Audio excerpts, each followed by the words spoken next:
ಅಥ ದ್ವಿತೀಯೋऽಧ್ಯಾಯಃ. ಸಂಜಯ ಉವಾಚ ತಂ ತಥಾ ಕೃಪಯಾವಿಷ್ಟಂ ಅಶ್ರುಪೂರ್ಣಾಕುಲೇಕ್ಷಣಂ ವಿಷೀದಂತಂ ಇದಂ ವಾಕ್ಯಂ ಉವಾಚ ಮಧುಸೂದನಃ.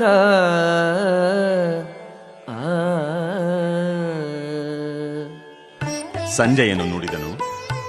ಕರುಣೆಯಿಂದ ತುಂಬಿ ವಿಷಣ್ಣ ಮನಸ್ಕನಾಗಿ ಕಂಬನಿ ತುಂಬಿದ ಅರ್ಜುನನನ್ನು ನೋಡಿ ಮಧುಸೂದನನಾದ ಕೃಷ್ಣನು ಹೀಗೆ ಹೇಳಿದನು. ಶ್ರೀ ಭಗವಾನುವಾಚ ಕುತಸ್ತ್ವಾ ಕಶ್ಮಲಂ ಇದಂ ವಿಷಮೇ ಸಮುಪಸ್ಥಿತಂ ಅನಾರ್ಯಜುಷ್ಟಂ ಅಸ್ವರ್ಗ್ಯಂ ಅಕೀರ್ತಿಕರಂ ಅರ್ಜುನ. ಪ್ರಿಯ ಅರ್ಜುನ, ಈ ಕಶ್ಮಲವು ನಿನಗೆ ಹೇಗೆ ಬಂದಿತು? ಬದುಕಿನ ಮಹತ್ವವನ್ನು ತಿಳಿದ ಮನುಷ್ಯನಿಗೆ ಈ ಕಶ್ಮಲವು ಭೂಷಣವಲ್ಲ, ಅನಾರ್ಯವಾದದ್ದು. ಇಂತಹ ಕಶ್ಮಲವು ಸ್ವರ್ಗಕ್ಕೆ ಕೊಂಡೊಯ್ಯುವುದಿಲ್ಲ, ಅಪಕೀರ್ತಿಗೆ ಕಾರಣವಾಗುತ್ತದೆ.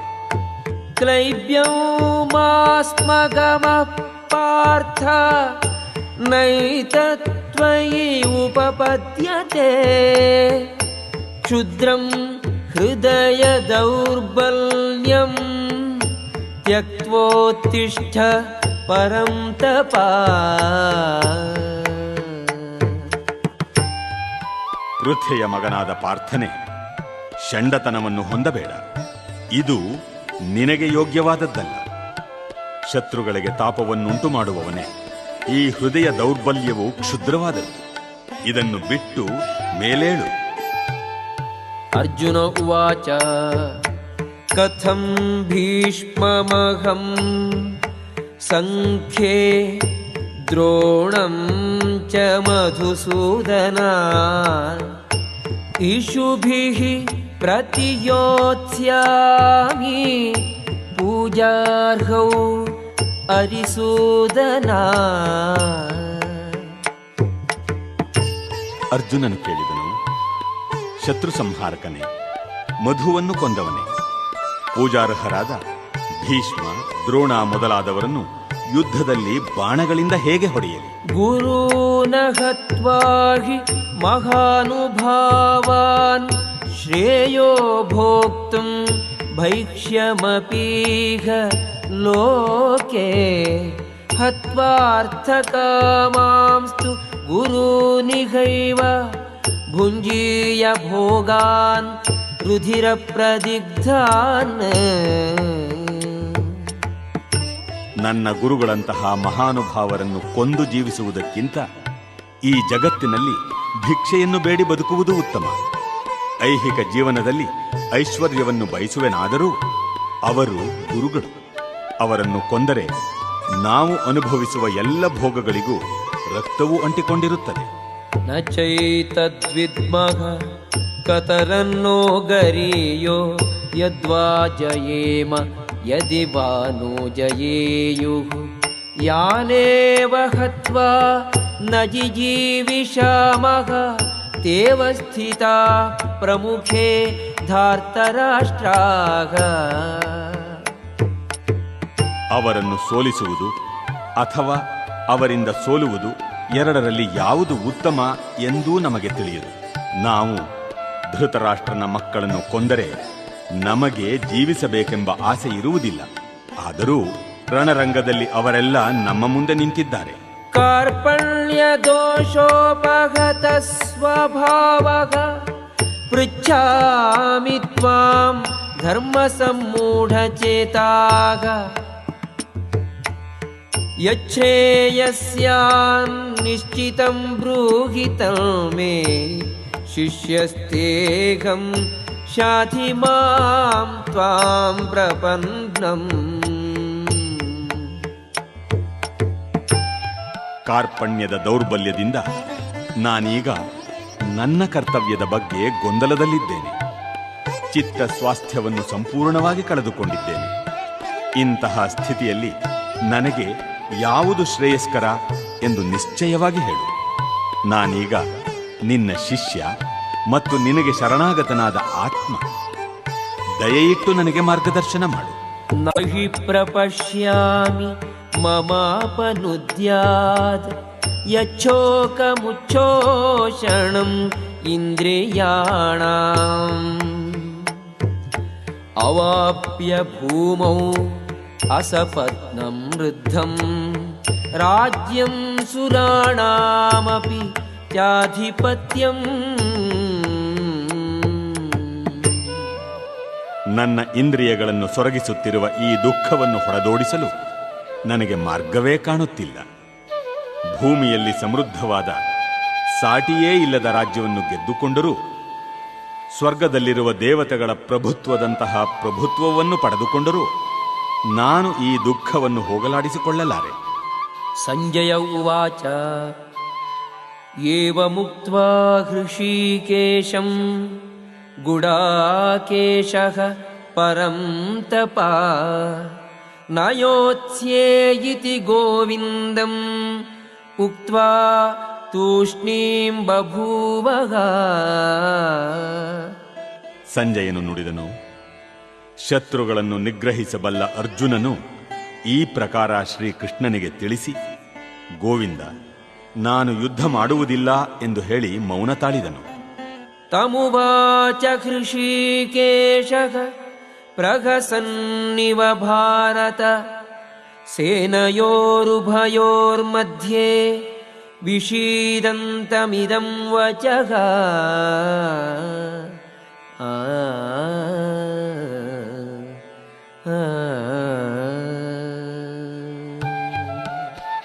ಭರತನ ವಂಶಜನಾದ ಧೃತರಾಷ್ಟ್ರನೇ, ಆಗ ಎರಡು ಸೈನ್ಯಗಳ ಮಧ್ಯೆ ವಿಷಾದದಲ್ಲಿ ಮುಳುಗಿದ ಅರ್ಜುನನನ್ನು ಕುರಿತು ಕೃಷ್ಣನು ನಸುನಗುತ್ತ ಈ ಮಾತುಗಳನ್ನು ಹೇಳಿದನು. ಶ್ರೀ ಭಗವಾನುವಾಚ ಅಶೋಚ್ಯಾನನ್ವಶೋಚಸ್ತ್ವಂ ಪ್ರಜ್ಞಾವಾದಾಂಶ್ಚ ಭಾಷಸೆ ಗತಾಸೂನ್ ಅಗತಾಸೂಂಶ್ಚ ನಾನುಶೋಚಂತಿ ಪಂಡಿತಾಃ. ದೇವೋತ್ತಮ ಪರಮ ಪುರುಷನು ಹೀಗೆ ಹೇಳಿದನು, ನೀನು ವಿದ್ವಾಂಸರಂತೆ ಮಾತುಗಳನ್ನು ಆಡುತ್ತಿದ್ದೀಯೆ, ಆದರೆ ಶೋಕಕ್ಕೆ ಯೋಗ್ಯರಲ್ಲದವರನ್ನು ಕುರಿತು ಶೋಕಿಸುತ್ತಿದ್ದೀಯೆ. ಪಂಡಿತರು ಸತ್ತವರಿಗಾಗಿ ಆಗಲಿ ಬದುಕಿರುವವರಿಗಾಗಿ ಆಗಲಿ ದುಃಖಪಡುವುದಿಲ್ಲ. ನತ್ವೇವಾಹಂ ಜಾತು ನಾಸಂ ನತ್ವಂ ನೇಮೇ ಜನಾಧಿಪಾಃ ನ ಚೈವ ನ ಭವಿಷ್ಯಾಮಃ ಸರ್ವೇ ವಯಮತಃ ಪರಂ. ನಾನು ಇರಲಿಲ್ಲ ಎನ್ನುವ ಕಾಲವೇ ಇರಲಿಲ್ಲ, ನೀನೂ ಇರದಿದ್ದ, ಈ ರಾಜರೂ ಇರದಿದ್ದ ಕಾಲವೇ ಇರಲಿಲ್ಲ.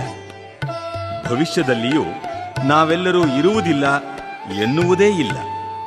ದೇಹಿನೋಸ್ಮಿನ್ ಯಥಾ ದೇಹೇ ಕೌಮಾರಂ ಯೌವನಂ ಜರಾ ತಥಾ ದೇಹಾಂತರ ಪ್ರಾಪ್ತಿಃ ಧೀರಃ ತತ್ರ ನ ಮುಹ್ಯತಿ. ದೇಹಸ್ಥ ಆತ್ಮವು ಈ ದೇಹದಲ್ಲಿ ಬಾಲ್ಯದಿಂದ ಯೌವನಕ್ಕೆ ಮುಪ್ಪಿಗೆ ಒಂದೇ ಸಮನೆ ಸಾಗುವ ರೀತಿಯಲ್ಲೇ ಆತ್ಮವು ಸಾವಿನ ನಂತರ ಮತ್ತೊಂದು ದೇಹಕ್ಕೆ ಸಾಗುತ್ತದೆ. ಧೀರನಾದವನು ಇದರಿಂದ ಗೊಂದಲಕ್ಕೆ ಒಳಗಾಗುವುದಿಲ್ಲ.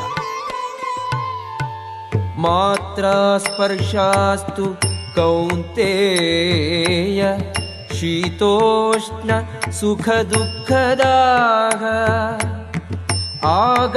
ಆಗಮಾಪಾಯಿನೋ ನಿತ್ಯಾಃ ತಾನ್ ಸ್ಥಿತಿಕ್ಷಸ್ವ ಭಾರತ. ಹೇ ಕೌಂತೇಯ, ಸುಖ ದುಃಖಗಳು ಸ್ವಲ್ಪ ಕಾಲ ಕಾಣಿಸಿಕೊಳ್ಳುವವು, ಕ್ರಮೇಣ ಮಾಯವಾಗುವವು.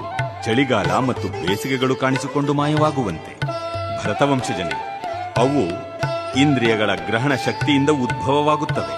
ಅವುಗಳಿಂದ ಕ್ಷೋಭೆಗೆ ಒಳಗಾಗದೆ ಸಹಿಸುವುದನ್ನು ಕಲಿಯಬೇಕು. ಯಂ ಹಿ ನೌ ವ್ಯಥಯಂತ್ಯೇತೆ ಪುರುಷಂ ಪುರುಷರ್ಷಭಾ ಸಮದುಃಖ ಸುಖಂ ಧೀರಂ ಸೋಮೃತತ್ವಾಯ ಕಲ್ಪತೆ. ಪುರುಷ ಶ್ರೇಷ್ಠನೇ, ಸುಖ ದುಃಖಗಳಿಂದ ವಿಚಲಿತನಾಗದೆ ಉಭಯ ಸ್ಥಿತಿಗಳಲ್ಲಿಯೂ ದೃಢನಾಗಿರುವ ಮನುಷ್ಯನು ಮೋಕ್ಷಕ್ಕೆ ಅರ್ಹನಾದವನು. ನಾಸತೋ ವಿದ್ಯತೆ ಭಾವೋ ನಾಭಾವೋ ವಿದ್ಯತೆ ಸತಃ ಉಭಯೋರಪಿ ದೃಷ್ಟೋಂತಃ ತ್ವನಯೋಸ್ತತ್ವದರ್ಶಿಭಿಃ. ಅಸ್ತಿತ್ವದಲ್ಲಿ ಇಲ್ಲದಿರುವುದು ಐಹಿಕ ದೇಹ ಉಳಿಯುವುದಿಲ್ಲ ಮತ್ತು ನಿರಂತರವಾದದ್ದು ಆತ್ಮ ಬದಲಾವಣೆ ಹೊಂದುವುದಿಲ್ಲ ಎಂದು ಅಧ್ಯಯನ ಮಾಡಿ ಅವರು ಈ ನಿರ್ಣಯಕ್ಕೆ ಬಂದಿದ್ದಾರೆ. ಅವಿನಾಶಿತು ತದ್ವಿಧಿ ಯೇನ ಸರ್ವಮಿದಂ ತದಂ ವಿನಾಶಂ ಅವ್ಯಯಸ್ಯಾಸ್ಯ ನ ಕಶ್ಚಿತ್ ಕರ್ತುಮರ್ಹತಿ. ದೇಹವನ್ನು ಯಾವುದು ವ್ಯಾಪಿಸಿದೆಯೋ ಅದು ಅವಿನಾಶಿ ಎಂದು ನೀನು ತಿಳಿಯಬೇಕು. ನಾಶವಿಲ್ಲದ ಆತ್ಮವನ್ನು ಯಾರೂ ನಾಶ ಮಾಡಲಾರರು. ಅಂತವಂತ ಇಮೇ ದೇಹ ನಿತ್ಯಸ್ಯೋಕ್ತಾಃ ಶರೀರಿಣಃ ಅನಾಶಿನೋ ಪ್ರಮೇಯಸ್ಯ ತಸ್ಮಾದ್ಯುಧ್ಯಸ್ವ ಭಾರತ. ಅವಿನಾಶಿಯು ಅಳತೆಗೆ ಸಿಕ್ಕದಿರುವುದು ನಿತ್ಯವೂ ಆದ ಆತ್ಮನ ಐಹಿಕ ದೇಹವು ನಾಶವಾಗಲೇಬೇಕು. ಆದುದರಿಂದ ಭರತ ವಂಶಜನೇ, ಯುದ್ಧ ಮಾಡು. ಯಯೇನಂ ವೇತ್ತಿ ಹಂತಾರಂ ಯಶ್ಚೈನಂ ಮನ್ಯತೆ ಹತಂ ಉಭೌ ತೌ ನ ವಿಜಾನೀತೋ ನಾಯಂ ಹಂತಿ ನ ಹನ್ಯತೆ. ಜೀವಿಯು ಕೊಲ್ಲುತ್ತಾನೆ ಎಂದು ಭಾವಿಸುವವನಿಗೂ ಅದು ಕೊಲ್ಲಲ್ಪಟ್ಟಿತು ಎಂದು ಭಾವಿಸುವವನಿಗೂ ತಿಳುವಳಿಕೆ ಇಲ್ಲ. ಏಕೆಂದರೆ ಆತ್ಮನು ಕೊಲ್ಲುವುದೂ ಇಲ್ಲ, ಕೊಲ್ಲಲ್ಪಡುವುದೂ ಇಲ್ಲ. ನ ಜಾಯತೆ ಮ್ರಿಯತೆ ವಾ ಕದಾಚಿತ್ ನಾಯಂ ಭೂತ್ವಾ ಭವಿತಾ ವಾ ನ ಭೂಯಃ ಅಜೋ ನಿತ್ಯಃ ಶಾಶ್ವತೋಯಂ ಪುರಾಣೋ ನ ಹನ್ಯತೆ ಹನ್ಯಮಾನೇ ಶರೀರೇ. ಆತ್ಮಕ್ಕೆ ಯಾವಾಗಲೂ ಹುಟ್ಟು ಎನ್ನುವುದಿಲ್ಲ, ಸಾವು ಎನ್ನುವುದಿಲ್ಲ. ಅದು ಹಿಂದೆ ಹುಟ್ಟಿದ್ದಿಲ್ಲ, ಈಗ ಹುಟ್ಟಿ ಬರುವುದಿಲ್ಲ, ಮುಂದೆ ಹುಟ್ಟುವುದೂ ಇಲ್ಲ. ಅದು ಜನ್ಮರಹಿತವಾದದ್ದು, ನಿತ್ಯವಾದದ್ದು, ಶಾಶ್ವತವಾದದ್ದು, ಪುರಾತನವಾದದ್ದು. ದೇಹವನ್ನು ಕೊಂದಾಗ ಅದು ಸಾಯುವುದಿಲ್ಲ. ವೇದಾವಿನಾಶಿನಂ ನಿತ್ಯಂ ಯಯೇನಂ ಅಜಂ ಅವ್ಯಯಂ ಕಥಂ ಸ ಪುರುಷಃ ಪಾರ್ಥ ಕಂ ಘಾತಯತಿ ಹಂತಿ ಕಂ. ಹೇ ಪಾರ್ಥ, ಆತ್ಮವು ಅವಿನಾಶಿ, ನಿತ್ಯ. ಅದಕ್ಕೆ ಹುಟ್ಟಿಲ್ಲ, ಕ್ಷಯವಿಲ್ಲ ಎಂದು ತಿಳಿದವನು ಹೇಗೆ ಯಾರನ್ನಾದರೂ ಕೊಲ್ಲುವನು ಅಥವಾ ಕೊಲ್ಲಿಸುವನು? ವಾಸಾಂಸಿ ಜೀರ್ಣಾನಿ ಯಥಾ ವಿಹಾಯ ನವಾನಿ ಗೃಹ್ಣಾತಿ ನರೋಪದಾನಿ ತಥಾ ಶರೀರಾಣಿ ವಿಹಾಯ ಜೀರ್ಣಾನಿ ಅನ್ಯಾನಿ ಸಂಯಾತಿ ನವಾನಿ ದೇಹಿ. ಒಬ್ಬ ಮನುಷ್ಯನು ಹೇಗೆ ಹಳೆಯ ಬಟ್ಟೆಗಳನ್ನು ಬಿಟ್ಟು ಹೊಸ ಬಟ್ಟೆಗಳನ್ನು ತೊಟ್ಟುಕೊಳ್ಳುವನೋ ಹಾಗೆಯೇ ಆತ್ಮವು ಜೀರ್ಣವಾದ ದೇಹವನ್ನು ಬಿಟ್ಟು ಹೊಸ ದೇಹವನ್ನು ಸ್ವೀಕರಿಸುತ್ತದೆ. ನೈನಂ ಛಿಂದಂತಿ ಶಸ್ತ್ರಾಣಿ ನೈನಂ ದಹತಿ ಪಾವಕಃ ನ ಚೈನಂ ಕ್ಲೇದಯಂತ್ಯಾಪೋ ನ ಶೋಷಯತಿ ಮಾರುತಃ. ಆತ್ಮವನ್ನು ಶಸ್ತ್ರಗಳು ಕತ್ತರಿಸಲಾರವು, ಅಗ್ನಿಯು ಸುಡಲಾರದು, ನೀರು ನೆನೆಯಿಸಲಾರದು ಮತ್ತು ಗಾಳಿಯು ಒಣಗಿಸಲಾರದು. ಅಚ್ಛೇದ್ಯೋಯಂ ಅದಾಹ್ಯೋಯಂ ಅಕ್ಲೇದ್ಯೋ ಶೋಷ್ಯ ಏವ ಚ ನಿತ್ಯಃ ಸರ್ವಗತಃ ಸ್ಥಾಣುಃ ಅಚಲೋಯಂ ಸನಾತನಃ. ಜೀವಾತ್ಮನನ್ನು ಮುರಿಯಲಾಗುವುದಿಲ್ಲ, ನೀರಿನಲ್ಲಿ ಕರಗಿಸಲು ಸಾಧ್ಯವಿಲ್ಲ, ಇದನ್ನು ಸುಡಲು ಸಾಧ್ಯವಿಲ್ಲ, ಒಣಗಿಸಲು ಸಾಧ್ಯವಿಲ್ಲ. ಈತನು ನಿತ್ಯನು, ಎಲ್ಲೆಡೆ ಇರುವವನು, ಬದಲಾವಣೆ ಇಲ್ಲದವನು, ಅಚಲನಾದವನು ಮತ್ತು ಸನಾತನವಾಗಿಯೂ ಒಂದೇ ಆಗಿರುತ್ತಾನೆ. ಅವ್ಯಕ್ತೋಯಂ ಅಚಿಂತ್ಯೋಯಂ ಅವಿಕಾರ್ಯೋಯಮುಚ್ಯತೆ ತಸ್ಮಾದೇವಂ ವಿದಿತ್ವೈನಂ ನಾನುಶೋಚಿತುಂ ಅರ್ಹಸಿ. ಆತ್ಮನು ಕಣ್ಣಿಗೆ ಕಾಣುವುದಿಲ್ಲ, ಅದನ್ನು ಗ್ರಹಿಸಲು ಸಾಧ್ಯವಿಲ್ಲ, ಅದು ವಿಕಾರ ಹೊಂದುವುದಿಲ್ಲ ಎಂದು ಹೇಳಲಾಗಿದೆ. ಇದನ್ನು ತಿಳಿದು ನೀನು ದೇಹಕ್ಕಾಗಿ ದುಃಖಿಸಬಾರದು. ಅಥ ಚೈನಂ ನಿತ್ಯಜಾತಂ ನಿತ್ಯಂ ವಾ ಮನ್ಯಸೇ ಮೃತಂ ತಥಾಪಿ ತ್ವಂ ಮಹಾಬಾಹೋ ನೈನಂ ಶೋಚಿತುಂ ಅರ್ಹಸಿ. ಆತ್ಮವು ಅಥವಾ ಜೀವದ ಲಕ್ಷಣಗಳು ಯಾವಾಗಲೂ ಹುಟ್ಟುತ್ತಿರುವುದೆಂದು ಯಾವಾಗಲೂ ಸಾಯುತ್ತಿರುವುದೆಂದು ನೀನು ಭಾವಿಸಿದರೂ ಮಹಾಬಾಹುವೆ, ನೀನು ಶೋಕಿಸಲು ಕಾರಣವಿಲ್ಲ. ಜಾತಸ್ಯ ಹಿ ಧ್ರುವೋ ಮೃತ್ಯುಃ ಧ್ರುವಂ ಜನ್ಮ ಮೃತಸ್ಯ ಚ ತಸ್ಮಾತ್ ಅಪರಿಹಾರ್ಯೇರ್ಥೇ ನ ತ್ವಂ ಶೋಚಿತುಂ ಅರ್ಹಸಿ. ಹುಟ್ಟಿದವನು ಸಾಯಲೇಬೇಕು, ಸತ್ತವನು ಖಂಡಿತವಾಗಿಯೂ ಮತ್ತೆ ಹುಟ್ಟುತ್ತಾನೆ. ಆದ್ದರಿಂದ ಅನಿವಾರ್ಯವಾದ ನಿನ್ನ ಕರ್ತವ್ಯ ಪಾಲನೆಯಲ್ಲಿ ನೀನು ದುಃಖಿಸಬಾರದು. ಅವ್ಯಕ್ತಾದೀನಿ ಭೂತಾನಿ ವ್ಯಕ್ತಮಧ್ಯಾನಿ ಭಾರತ ಅವ್ಯಕ್ತ ನಿಧನಾನಿ ಏವ ತತ್ರ ಕಾ ಪರಿದೇವನಾ. ಸೃಷ್ಟಿಯಾದ ಎಲ್ಲ ಜೀವಿಗಳು ಮೊದಲು ಕಾಣಿಸುವುದಿಲ್ಲ, ಮಧ್ಯೆ ಕೆಲ ಕಾಲ ಕಾಣಿಸುತ್ತವೆ ಮತ್ತು ನಾಶವಾದ ಮೇಲೆ ಕಾಣಿಸುವುದಿಲ್ಲ. ಹೀಗಿರುವಾಗ ಶೋಕಕ್ಕೆ ಕಾರಣವೆಲ್ಲಿದೆ? ಆಶ್ಚರ್ಯವತ್ ಪಶ್ಯತಿ ಕಶ್ಚಿದೇನಂ ಆಶ್ಚರ್ಯವದ್ವದತಿ ತಥೈವ ಚಾನ್ಯಃ ಆಶ್ಚರ್ಯವಚ್ಚೈನಂ ಅನ್ಯಶೃಣೋತಿ ಶ್ರುತ್ವಾಪ್ಯೇನಂ ವೇದ ನ ಚೈವ ಕಶ್ಚಿತ್. ಆ ಆ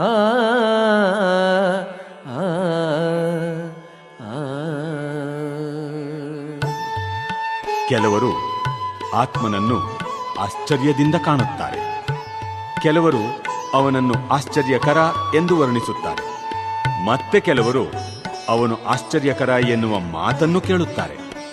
ಇನ್ನು ಕೆಲವರಾದರೋ ಅವನ ವಿಷಯ ಕೇಳಿದರೂ ಒಂದಿಷ್ಟೂ ಅರ್ಥ ಮಾಡಿಕೊಳ್ಳಲಾರರು. ದೇಹಿ ನಿತ್ಯಂ ಅವಧ್ಯೋಯಂ ದೇಹೇ ಸರ್ವಸ್ಯ ಭಾರತ ತಸ್ಮಾತ್ ಸರ್ವಾಣಿ ಭೂತಾನಿ ನ ತ್ವಂ ಶೋಚಿತುಂ ಅರ್ಹಸಿ. ಭರತ ವಂಶಜನಾದ ಅರ್ಜುನನೇ, ಈ ದೇಹದಲ್ಲಿ ವಾಸಿಸುವವನನ್ನು ಎಂದೂ ಕೊಲ್ಲಲು ಸಾಧ್ಯವಿಲ್ಲ. ಆದುದರಿಂದ ನೀನು ಯಾವ ಜೀವಿಗಾಗಿಯೂ ದುಃಖಿಸುವ ಕಾರಣವಿಲ್ಲ. ಸ್ವಧರ್ಮಮಪಿ ಚಾವೇಕ್ಷ್ಯ ನ ವಿಕಂಪಿತುಂ ಅರ್ಹಸಿ. ಧರ್ಮ್ಯಾಧಿ ಯುದ್ಧಾತ್ ಶ್ರೇಯೋನ್ಯತ್ ಕ್ಷತ್ರಿಯಸ್ಯ ನ ವಿದ್ಯತೆ. ನೀನು ಕ್ಷತ್ರಿಯನಾಗಿ ಸ್ವಧರ್ಮವನ್ನು ಪರಿಗಣಿಸಿದಾಗ ಧರ್ಮಕ್ಕಾಗಿ ಹೋರಾಡುವುದಕ್ಕಿಂತ ಶ್ರೇಯಸ್ಕರವಾದ ಕಾರ್ಯ ಇನ್ನೊಂದಿಲ್ಲ ಎನ್ನುವುದನ್ನು ನೀನು ತಿಳಿದುಕೊಳ್ಳಬೇಕು. ಆದುದರಿಂದ ಹಿಂಜರಿಕೆಗೆ ಅವಕಾಶವೇ ಇಲ್ಲ. ಯದೃಚ್ಛಯಾ ಚೋಪಪನ್ನಂ ಸ್ವರ್ಗದ್ವಾರಂ ಅಪಾವೃತಂ ಸುಖಿನಃ ಕ್ಷತ್ರಿಯಾಃ ಪಾರ್ಥ ಲಭಂತೆ ಯುದ್ಧಂ ಈದೃಶಂ. ಹೇ ಪಾರ್ಥ, ಇಂತಹ ಯುದ್ಧ ಮಾಡುವ ಅವಕಾಶಗಳು ತಾವಾಗಿ ಬಂದು ಸ್ವರ್ಗಲೋಕದ ಬಾಗಿಲುಗಳನ್ನು ಯಾವ ಕ್ಷತ್ರಿಯರಿಗಾಗಿ ತೆರೆಯುತ್ತವೆಯೋ ಅಂತಹ ಕ್ಷತ್ರಿಯರು ಸುಖಿಗಳು. ಅಥ ಚೇತ್ವಮಿಮಂ ಧರ್ಮ್ಯಂ ಸಂಗ್ರಾಮಂ ನ ಕರಿಷ್ಯಸಿ. ತತಃ ಸ್ವಧರ್ಮಂ ಕೀರ್ತಿಂ ಚ ಹಿತ್ವಾ ಪಾಪಂ ಅವಾಪ್ಸ್ಯಸಿ. ನೀನೇನಾದರೂ ಯುದ್ಧ ಮಾಡಬೇಕಾದ ನಿನ್ನ ಸ್ವಧರ್ಮವನ್ನು ಪಾಲಿಸದೇ ಇದ್ದರೆ ನಿನ್ನ ಕರ್ತವ್ಯವನ್ನು ಅಲಕ್ಷ್ಯ ಮಾಡಿದ ಪಾಪಕ್ಕೊಳಗಾಗುತ್ತೀಯೆ. ಯೋಧನಾಗಿ ನಿನ್ನ ಕೀರ್ತಿಯನ್ನು ಕಳೆದುಕೊಳ್ಳುತ್ತೀಯೆ. ಅಕೀರ್ತಿಂ ಚಾಪಿ ಭೂತಾನಿ ಕಥಯಿಷ್ಯಂತಿ ತೇ ವ್ಯಯಾಂ.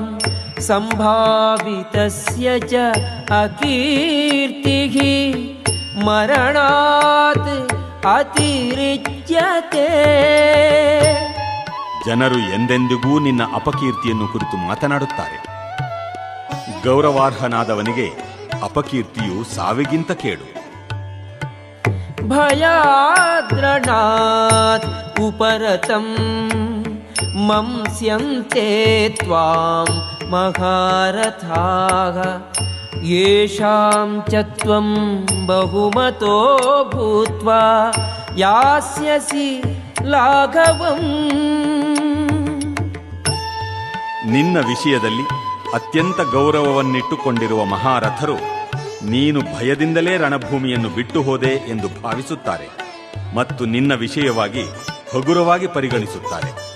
ಅವಾಚ್ಯವಾದಾಂಶ್ಚ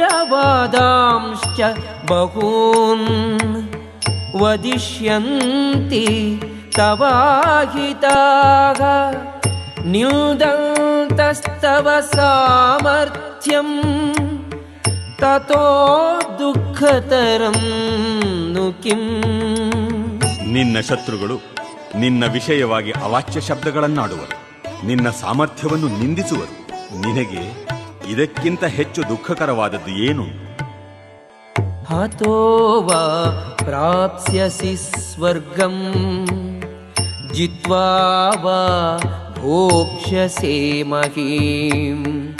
ತಸ್ಮಾತ್ ಉತ್ತಿಷ್ಠ ಕೌಂತೇಯ ಯುದ್ಧಾಯ ಕೃತ ನಿಶ್ಚಯಃ.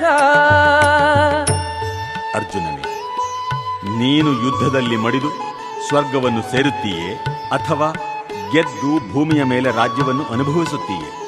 ಆದ್ದರಿಂದ ದೃಢ ನಿಶ್ಚಯ ಮಾಡಿ ಎದ್ದೇಳು ಕೌಂತೆಯ, ಯುದ್ಧ ಮಾಡು.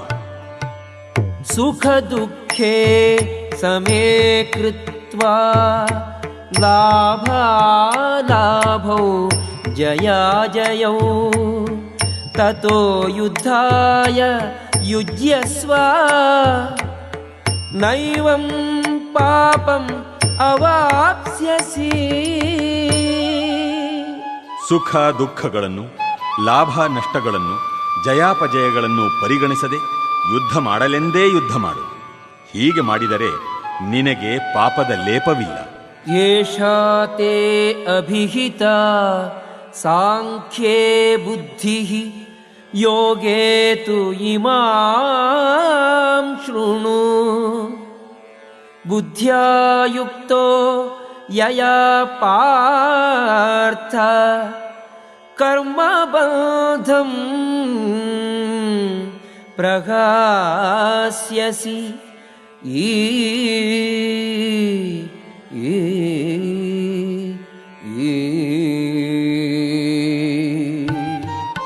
ಈವರೆಗೆ ನಾನು ಈ ಜ್ಞಾನವನ್ನು ನಿನಗೆ ವಿಶ್ಲೇಷಣಾತ್ಮಕವಾಗಿ ತಿಳಿಸಿಕೊಟ್ಟಿದ್ದೇನೆ. ಈಗ ನಾನು ಇದನ್ನು ಯೋಗದ ರೀತಿಯಲ್ಲಿ ವಿವರಿಸುತ್ತೇನೆ, ಕೇಳು. ಪಾರ್ಥನೆ, ನೀನು ಇಂತಹ ಜ್ಞಾನದಿಂದ ಕರ್ಮದಲ್ಲಿ ತೊಡಗಿದರೆ ಕರ್ಮ ಬಂಧದಿಂದ ಮುಕ್ತನಾಗುವೆ. ನೇಹಾಭಿಕ್ರಮನಾಶೋಸ್ತಿ ಪ್ರತ್ಯವಾಯೋ ನ ವಿದ್ಯತೆ ಸ್ವಲ್ಪಮಪ್ಯಸ್ಯ ಧರ್ಮಸ್ಯ ತ್ರಾಯತೆ ಮಗತೋ ಭಯಾತ್. ಈ ಪರಿಶ್ರಮದಲ್ಲಿ ನಷ್ಟವಾಗಲಿ ಕುಗ್ಗುವುದಾಗಲಿ ಇಲ್ಲ. ಈ ಮಾರ್ಗದಲ್ಲಿ ಸಾಧಿಸುವ ಸ್ವಲ್ಪ ಪ್ರಗತಿಯು ಮನುಷ್ಯನನ್ನು ಮಹಾಭಯದಿಂದ ಕಾಪಾಡುತ್ತದೆ. ವ್ಯವಸಾಯಾತ್ಮಿಕ ಬುದ್ಧಿಃ ಏಕೇಹ ಕುರುನಂದನ ಬಹುಶಾಖಾ ಹ್ಯನಂತಾಶ್ಚ ಬುದ್ಧಯೋ ವ್ಯವಸಾಯಿನಾಂ.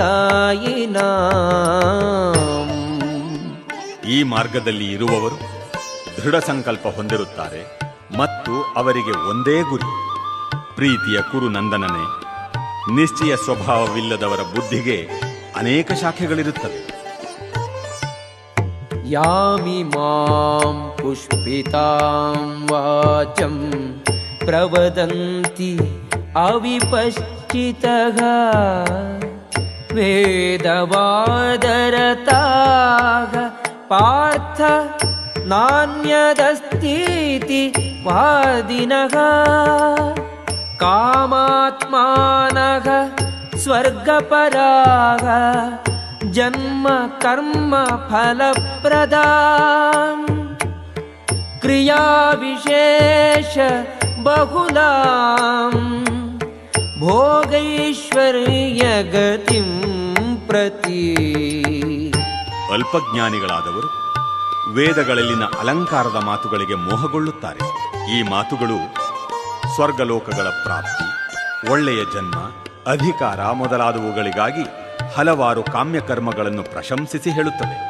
ಇಂದ್ರಿಯ ತೃಪ್ತಿ ಮತ್ತು ಭೋಗ ಜೀವನಗಳನ್ನು ಬಯಸಿ ಇದಕ್ಕಿಂತ ಉತ್ತಮವಾದದ್ದು ಏನೂ ಇಲ್ಲ ಎಂದು ಅವರು ಹೇಳುತ್ತಾರೆ.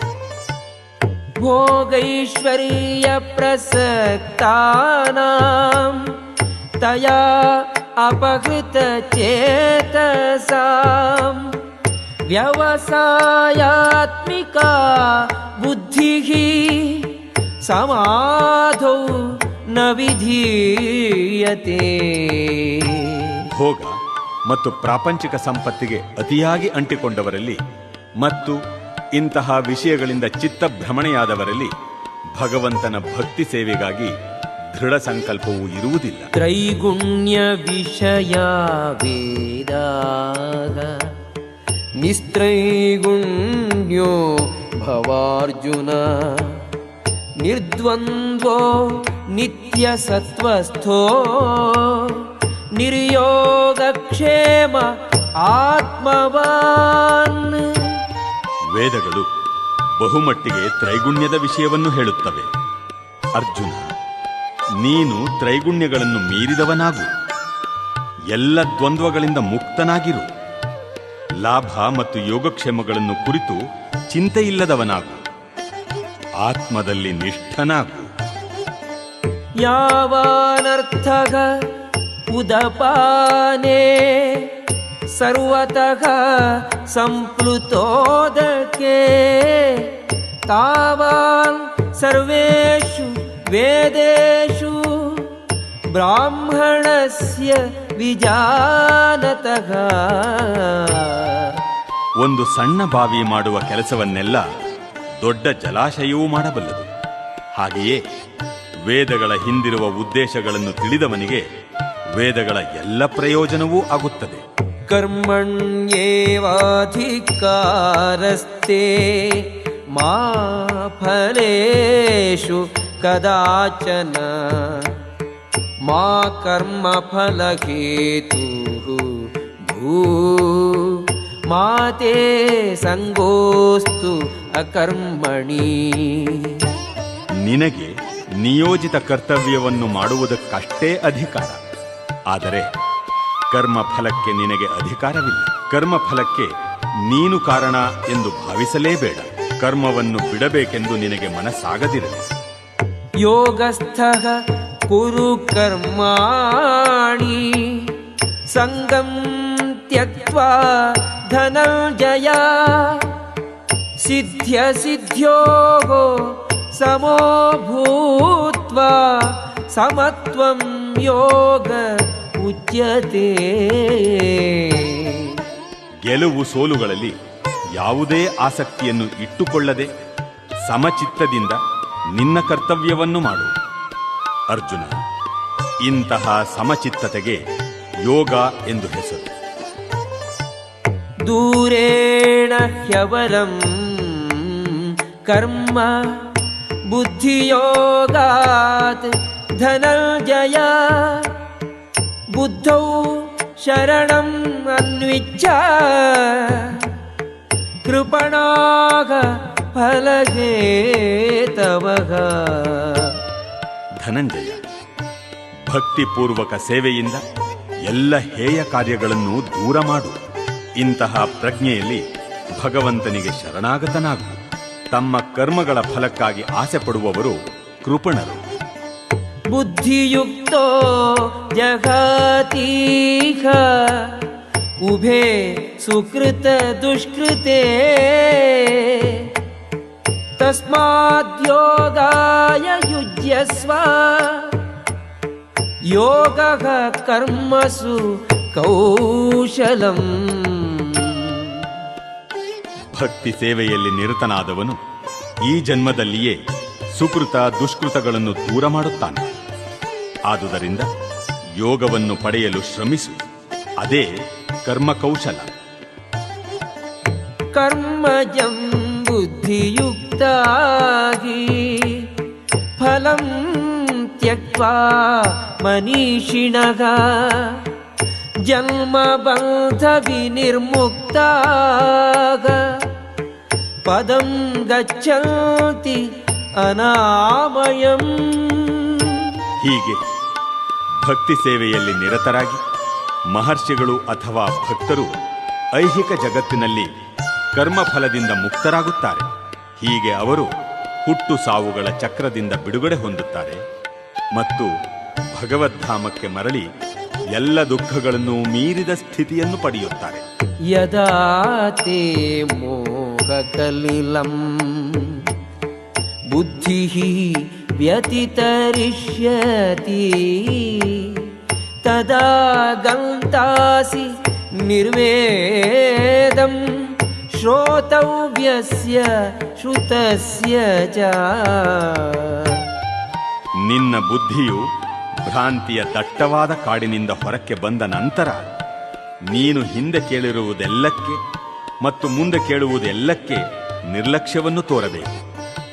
ಶ್ರುತಿ ವಿಪ್ರತಿಪನ್ನಾತೆ ಯದಾ ಸ್ಥಾಸ್ಯತಿ ನಿಶ್ಚಲ ಸಮಾಧೌ ಅಚಲಾ ಬುದ್ಧಿಃ ತದಾ ಯೋಗಂ ಅವಾಪ್ಸ್ಯಸಿ.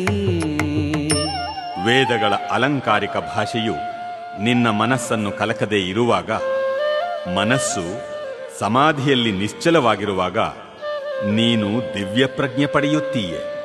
ಅರ್ಜುನ ಉವಾಚ ಸ್ಥಿತಪ್ರಜ್ಞಸ್ಯ ಕಾ ಭಾಷಾ ಸಮಾಧಿಸ್ಥಸ್ಯ ಕೇಶವ ಸ್ಥಿತಧೀಃ ಕಿಂ ಪ್ರಭಾಷೇತ ಕಿಮಾಸೀತ ವ್ರಜೇತ ಕಿಂ. ಅರ್ಜುನನು ಹೇಳುತ್ತಾನೆ, ಕೃಷ್ಣನೇ, ಯಾರ ಪ್ರಜ್ಞೆಯು ದಿವ್ಯತ್ವದಲ್ಲಿ ಇದೆಯೋ ಅವನ ಲಕ್ಷಣಗಳೇನು? ಅವನು ಹೇಗೆ ಮಾತನಾಡುತ್ತಾನೆ? ಅವನ ಭಾಷೆ ಯಾವುದು? ಅವನು ಹೇಗೆ ಕುಳಿತುಕೊಳ್ಳುತ್ತಾನೆ? ಹೇಗೆ ನಡೆಯುತ್ತಾನೆ? ಶ್ರೀ ಭಗವಾನುವಾಚ ಪ್ರಜಹಾತಿ ಯದಾ ಕಾಮಾನ್ ಸರ್ವಾನ್ ಪಾರ್ಥ ಮನೋಗತಾನ್ ಆತ್ಮನ್ಯೇವಾತ್ಮನಾ ತುಷ್ಟಃ ಸ್ಥಿತಪ್ರಜ್ಞಃ ತದೋಚ್ಯತೆ. ದೇವೋತ್ತಮ ಪರಮ ಪುರುಷನು ಹೇಳಿದನು, ಪಾರ್ಥ, ಮನಸ್ಸಿನ ಕಲ್ಪನೆಗಳಿಂದ ಇಂದ್ರಿಯ ಸುಖದ ವಿವಿಧ ಬಯಕೆಗಳು ಉಂಟಾಗುತ್ತವೆ. ಒಬ್ಬ ಮನುಷ್ಯನು ಇಂದ್ರಿಯ ಸುಖದ ಎಲ್ಲ ಬಗೆಯ ಆಸೆಗಳನ್ನು ತ್ಯಜಿಸಿ ಅವನ ಮನಸ್ಸು ಪರಿಶುದ್ಧವಾಗಿ ಆತ್ಮದಲ್ಲೇ ಸಂತುಷ್ಟನಾದಾಗ ಆತನನ್ನು ಶುದ್ಧ ದಿವ್ಯ ಪ್ರಜ್ಞೆಯಲ್ಲಿ ಇರುವವ ಎಂದು ಕರೆಯುವರು. ದುಃಖೇಷು ಅನುದ್ವಿಗ್ನಮನಾಗ ಸುಖೇಷು ವಿಗತ ಸ್ಪೃಹಃ ವೀತರಾಗ ಭಯ ಕ್ರೋಧಃ ಸ್ಥಿತಧೀಃ ಮುನಿರುಚ್ಯತೆ. ತ್ರಿವಿಧವಾದ ದುಃಖಗಳಿಂದ ಮನಸ್ಸಿನಲ್ಲಿ ಉದ್ವಿಗ್ನನಾಗದವನು, ಸುಖದಿಂದ ಉಬ್ಬದವನು, ರಾಗ ಭಯ ಕ್ರೋಧಗಳಿಲ್ಲದವನು ಸ್ಥಿರ ಮನಸ್ಸಿನ ಮುನಿ ಎನಿಸಿಕೊಳ್ಳುತ್ತಾನೆ. ಯಃ ಸರ್ವತ್ರಾನಭಿಸ್ನೇಹಃ ತತ್ತತ್ಪ್ರಾಪ್ಯ ಶುಭಾಶುಭಂ ನಾಭಿನಂದತಿ ನ ದ್ವೇಷ್ಟಿ ತಸ್ಯ ಪ್ರಜ್ಞಾ ಪ್ರತಿಷ್ಠಿತಾ. ಐಹಿಕ ಜಗತ್ತಿನಲ್ಲಿ ಒಳ್ಳೆಯದಾಗಲಿ ಕೆಟ್ಟದಾಗಲಿ ಯಾರ ಮನಸ್ಸನ್ನು ತಾಗುವುದಿಲ್ಲವೋ, ಯಾರು ಅದನ್ನು ಹೊಗಳುವುದೂ ಇಲ್ಲವೋ ತೆಗಳುವುದೂ ಇಲ್ಲವೋ ಅಂತಹವರು ಪರಿಪೂರ್ಣ ಜ್ಞಾನದಲ್ಲಿ ಸ್ಥಿರರಾಗಿರುತ್ತಾರೆ. ಯದಾ ಸಂಘರತೆ ಚಾಯಂ ಕೂರ್ಮೋಂಗಾನೀವ ಸರ್ವಶಃ ಇಂದ್ರಿಯಾಣೀಂದ್ರಿಯಾರ್ಥೇಭ್ಯಃ ತಸ್ಯ ಪ್ರಜ್ಞಾ ಪ್ರತಿಷ್ಠಿತಾ. ಆಮೆಯು ತನ್ನ ಅಂಗಗಳನ್ನು ಚಿಪ್ಪಿನೊಳಕ್ಕೆ ಎಳೆದುಕೊಳ್ಳುವಂತೆ ಯಾರು ತನ್ನ ಇಂದ್ರಿಯಗಳನ್ನು ಇಂದ್ರಿಯ ವಿಷಯಗಳಿಂದ ಹಿಂದಕ್ಕೆ ಎಳೆದುಕೊಳ್ಳಬಲ್ಲರೋ ಅವರು ಪರಿಪೂರ್ಣ ಪ್ರಜ್ಞೆಯಲ್ಲಿ ಸ್ಥಿರವಾಗಿರುತ್ತಾರೆ. ವಿಷಯ ವಿನಿವರ್ತಂತೆ ನಿರಾಹಾರಸ್ಯ ದೇಹಿನಃ ರಸವರ್ಜಂ ರಸೋಪ್ಯಸ್ಯ ಪರಂ ದೃಷ್ಟ್ವಾ ನಿವರ್ತತೆ. ದೇಹಸ್ಥ ಆತ್ಮವನ್ನು ಇಂದ್ರಿಯ ಸುಖದಿಂದ ದೂರವಿಡಬಹುದು, ಆದರೆ ಇಂದ್ರಿಯ ಸುಖದ ವಸ್ತುಗಳ ರುಚಿಯೂ ಉಳಿಯುತ್ತದೆ. ಆದರೆ ಇನ್ನೂ ಉತ್ತಮವಾದ ರುಚಿಯ ಅನುಭವದಿಂದ ಈ ಆಸಕ್ತಿಗಳನ್ನು ಕೊನೆಗಾಣಿಸಿದರೆ ಆತನ ಪ್ರಜ್ಞೆಯು ಸ್ಥಿರವಾಗಿರುತ್ತದೆ. ಯತತೋ ಹ್ಯಪಿ ಕೌಂತೇಯ ಪುರುಷಸ್ಯ ವಿಪಶ್ಚಿತಃ ಇಂದ್ರಿಯಾಣಿ ಪ್ರಮಾಥೀನಿ ಹರಂತಿ ಪ್ರಸಭಂ ಮನಃ. ಅರ್ಜುನ, ಇಂದ್ರಿಯಗಳು ಎಷ್ಟು ಬಲಶಾಲಿ ಮತ್ತು ಆವೇಶದಿಂದ ಕೆಲಸ ಮಾಡುತ್ತವೆ ಎಂದರೆ ಅವುಗಳನ್ನು ನಿಯಂತ್ರಿಸಲು ಪ್ರಯತ್ನಿಸುತ್ತಿರುವ ವಿವೇಚನಾವಂತನ ಮನಸ್ಸನ್ನೂ ಸೆಳೆದುಕೊಂಡು ಹೋಗಿಬಿಡುತ್ತವೆ.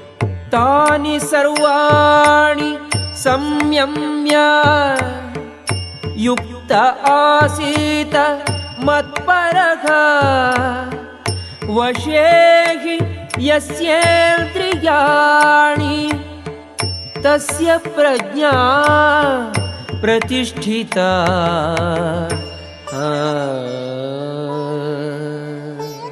ಯಾರು ತನ್ನ ಇಂದ್ರಿಯಗಳನ್ನು ಸಂಪೂರ್ಣವಾಗಿ ನಿಯಂತ್ರಿಸಿ ಅಂಕೆಯಲ್ಲಿಡುತ್ತಾನೋ ಮತ್ತು ತನ್ನ ಪ್ರಜ್ಞೆಯನ್ನು ನನ್ನಲ್ಲಿ ಕೇಂದ್ರೀಕರಿಸುತ್ತಾನೋ ಅವನನ್ನು ಸ್ಥಿರ ಬುದ್ಧಿಯವನು ಎಂದು ಕರೆಯುತ್ತಾರೆ. ಧ್ಯಾಯತೋ ವಿಷಯಾನ್ ಪುಂಸಃ ಸಂಗಸ್ತೇಷೂಪಜಾಯತೆ ಸಂಗಾತ್ ಸಂಜಾಯತೆ ಕಾಮಃ ಕಾಮಾತ್ ಕ್ರೋಧೋಭಿಜಾಯತೆ. ಇಂದ್ರಿಯ ವಸ್ತುಗಳನ್ನು ಕುರಿತು ಚಿಂತಿಸುವ ಮನುಷ್ಯನಿಗೆ ಅವುಗಳಲ್ಲಿ ಆಸಕ್ತಿ ಹುಟ್ಟುತ್ತದೆ. ಇಂತಹ ಆಸಕ್ತಿಯಿಂದ ಕಾಮವು ಹುಟ್ಟುತ್ತದೆ. ಕಾಮದಿಂದ ಕ್ರೋಧವು ಉದ್ಭವವಾಗುತ್ತದೆ. ಕ್ರೋಧಾದ್ಭವತಿ ಸಮ್ಮೋಹಃ ಸಮ್ಮೋಹಾತ್ ಸ್ಮೃತಿವಿಭ್ರಮಃ ಸ್ಮೃತಿಭ್ರಂಶಾತ್ ಬುದ್ಧಿನಾಶೋ ಬುದ್ಧಿನಾಶಾತ್ ಪ್ರಣಶ್ಯತಿ.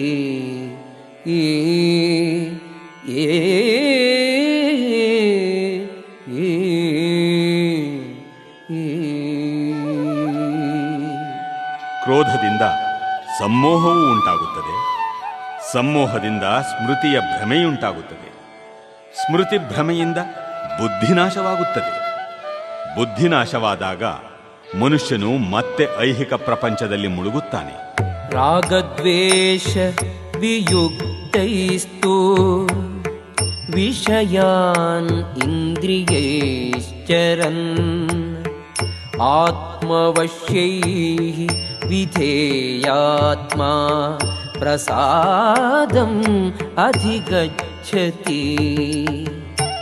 ಆದರೆ ರಾಗದ್ವೇಷಗಳಿಂದ ಬಿಡುಗಡೆಯಾಗಿ ಸ್ವಾತಂತ್ರ್ಯವನ್ನು ಕ್ರಮಗೊಳಿಸುವ ತತ್ವಗಳ ಮೂಲಕ ತನ್ನ ಇಂದ್ರಿಯಗಳನ್ನು ನಿಯಂತ್ರಿಸಬಲ್ಲವನು ಭಗವಂತನ ಪೂರ್ಣದಯೆಯನ್ನು ಪಡೆಯಬಲ್ಲ. ಪ್ರಸಾದೇ ಸರ್ವದುಃಖಾನಾಂ ಹಾನಿರಸ್ಯೋಪಜಾಯತೆ ಪ್ರಸನ್ನಚೇತಸೋ ಹ್ಯಾಶು ಬುದ್ಧಿಃ ಪರ್ಯವತಿಷ್ಠತೆ. ಕೃಷ್ಣ ಪ್ರಜ್ಞೆಯಲ್ಲಿ ಹೀಗೆ ತೃಪ್ತಿ ಹೊಂದಿದವನಿಗೆ ಐಹಿಕ ಬದುಕಿನ 3 ಕ್ಲೇಶಗಳೂ ಇರುವುದಿಲ್ಲ. ಇಂತಹ ತೃಪ್ತಿಯನ್ನು ಕಂಡ ಪ್ರಜ್ಞೆಯಲ್ಲಿ ಮನುಷ್ಯನ ಬುದ್ಧಿಯು ಸ್ಥಿರವಾಗುವುದು. ನಾಸ್ತಿ ಬುದ್ಧಿಃ ಅಯುಕ್ತಸ್ಯ ನ ಚಾಯುಕ್ತಸ್ಯ ಭಾವನಾ ನ ಚಾಭಾವಯತಃ ಶಾಂತಿಃ ಅಶಾಂತಸ್ಯ ಕುತಃ ಸುಖಂ. ಕೃಷ್ಣ ಪ್ರಜ್ಞೆಯಲ್ಲಿ ಪರಾತ್ಪರದೊಂದಿಗೆ ಸಂಬಂಧವನ್ನು ಪಡೆಯದವನಿಗೆ ಅಲೌಕಿಕ ಬುದ್ಧಿಶಕ್ತಿಯಾಗಲಿ ಸ್ಥಿರವಾದ ಮನಸ್ಸಾಗಲಿ ಇರುವುದಿಲ್ಲ. ಇವುಗಳಿಲ್ಲದೆ ಶಾಂತಿ ಇಲ್ಲ. ಶಾಂತಿ ಇಲ್ಲದವನಿಗೆ ಸುಖವೆಲ್ಲಿ? ಇಂದ್ರಿಯಾಣಾಂ ಹಿ ಚರತಾಂ ಯನ್ಮನೋನುವಿಧೀಯತೆ ತದಸ್ಯ ಹರತಿ ಪ್ರಜ್ಞಾಂ ವಾಯುರ್ನಾವಮಿವಾಂಭಸಿ. ಚಂಡಮಾರುತವು ನೀರಿನಲ್ಲಿರುವ ದೋಣಿಯನ್ನು ಹೊಡೆದುಕೊಂಡು ಹೋಗುತ್ತದೆ. ಅದೇ ರೀತಿಯಲ್ಲಿ ಅಲೆದಾಡುವ ಇಂದ್ರಿಯಗಳಲ್ಲಿ ಒಂದರಲ್ಲಿ ಮನಸ್ಸು ನೆಟ್ಟರೂ ಅದು ಮನುಷ್ಯನ ಬುದ್ಧಿಶಕ್ತಿಯನ್ನು ಅಪಹರಿಸಬಲ್ಲದು. ತಸ್ಮಾದ್ಯಸ್ಯ ಮಹಾಬಾಹೋ ನಿಗೃಹೀತಾನಿ ಸರ್ವಶಃ ಇಂದ್ರಿಯಾಣಿ ಇಂದ್ರಿಯಾರ್ಥೇಭ್ಯಃ ತಸ್ಯ ಪ್ರಜ್ಞಾ ಪ್ರತಿಷ್ಠಿತಾ. ಮಹಾಬಾಹುವೇ, ಈ ಕಾರಣದಿಂದ ಯಾರು ತನ್ನ ಇಂದ್ರಿಯಗಳನ್ನು ಅವುಗಳ ವಸ್ತುಗಳಿಂದ ತಡೆದಿಡುತ್ತಾನೋ ಆತನು ನಿಶ್ಚಯವಾಗಿಯೂ ಸ್ಥಿರ ಬುದ್ಧಿಯವನು. ಯಾ ನಿಶಾ ಸರ್ವಭೂತಾನಾಂ ತಸ್ಯಾಂ ಜಾಗರ್ತಿ ಸಂಯಮಿ ಯಸ್ಯಾಂ ಜಾಗೃತಿ ಭೂತಾನಿ ಸಾ ನಿಶಾ ಪಶ್ಯತೋ ಮುನೇಃ. ಎಲ್ಲ ಪ್ರಾಣಿಗಳಿಗೆ ರಾತ್ರಿಯಾದಾಗ ಜಿತೇಂದ್ರಿಯನಿಗೆ ಎಚ್ಚರವಾಗಿರುವ ಕಾಲ. ಎಲ್ಲ ಪ್ರಾಣಿಗಳಿಗೆ ಎಚ್ಚತ್ತಿರುವ ಕಾಲವಾದಾಗ ಆಂತರ್ಯ ಪರೀಕ್ಷೆಯನ್ನು ಮಾಡಿಕೊಳ್ಳುವ ಮುನಿಗೆ ರಾತ್ರಿಯಾಗುತ್ತದೆ. ಆಪೂರ್ಯಮಾಣಂ अचलप्रतिष्ठं समुद्रमापः प्रविशन्ति यद्वत् तद्वत्कामाः यं प्रविशन्ति सर्वे स शान्तिम् आप्नोति न कामकामी।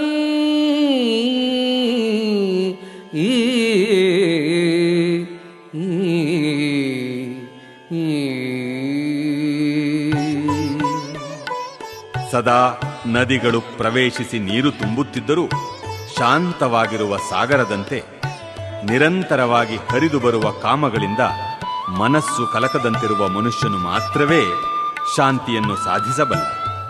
ಇಂತಹ ಕಾಮಗಳನ್ನು ತೃಪ್ತಿಗೊಳಿಸಲು ಶ್ರಮಿಸುವವನಿಗೆ ಶಾಂತಿ ದೊರೆಯಲಾರದು. ವಿಹಾಯ ಕಾಮಾನ್ ಯಃ ಸರ್ವಾನ್ ಪುಮಾಂಶ್ಚರತಿ ನಿಸ್ಪೃಹಃ ನಿರ್ಮಮೋ ನಿರಹಂಕಾರಃ ಸ ಶಾಂತಿಂ ಅಧಿಗಚ್ಚತಿ.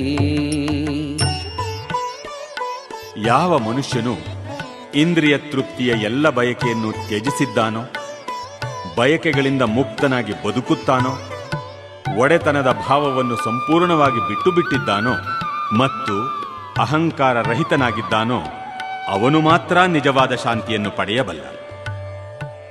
ಏಷಾ ಬ್ರಾಹ್ಮೀ ಸ್ಥಿತಿ ಪಾರ್ಥ ನೈನಾಂ ಪ್ರಾಪ್ಯ ವಿಮುಹ್ಯತಿ ಸ್ಥಿತ್ವಾ ಸ್ಯಾಂ ಅಂತಃಕಾಲೇಪಿ ಬ್ರಹ್ಮ ನಿರ್ವಾಣಂ ರುಚ್ಯತಿ.